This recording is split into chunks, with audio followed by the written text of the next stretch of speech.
Ramazon yaxshilik va saxovat oyi. Endi inson uchun platformasi orqali zakot, fitr, fidya va xayriya qilish yanada oson va qulay. Click Super App ilovasiga kiring, inson uchun bo'limini tanlang va platformaga o'ting. Ramazon tugmasini bosing. Kambag'allik reyestriga kiritilgan oilalar ro'yxati chiqadi. Oila reyestriga kiritilishi uchun qat'iy tekshiruvdan o'tgan va maxsus komissiya shu mezonlar asosida qaror qabul qilgan.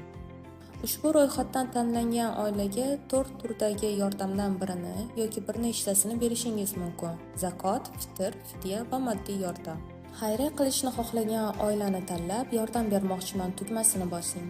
Oilaning shaxsiy kartochkasi ochiladi. Bu yerda oilaning holati haqida ma'lumot olishingiz mumkin.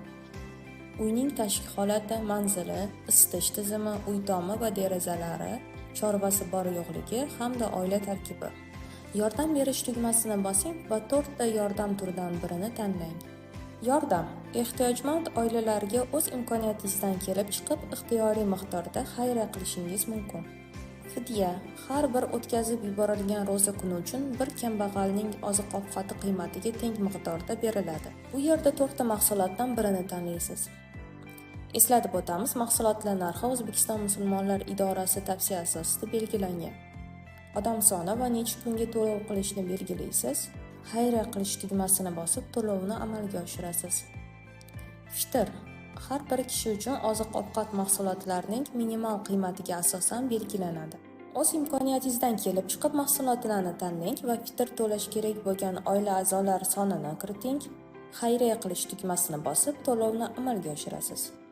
Zakot musulmonlar uchun majburiy xayriya hisoblanadi. Agar insonning mol-mulki nisobidan oshsa, uning 2,5% zakot sifatida berish farz bo'ladi.